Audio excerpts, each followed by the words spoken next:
Magandang araw po sa lahat, lalong-lalo na sa ating mga SSS members at pensioners. Welcome po sa aking YouTube channel.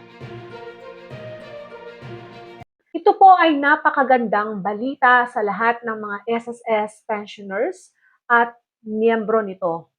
Alam niyo po ba, first time in history ang SSS ay nakapagtala ng pinakamataas na financial performance sa kasaysayan, na kung saan ang kanilang net income ay tumaas ng 58.4%, umabot ng 142.97 billion pesos.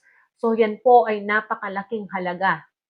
Na kung saan ang kanilang kabuuang assets naman ay umabot sa 1.26 trillion.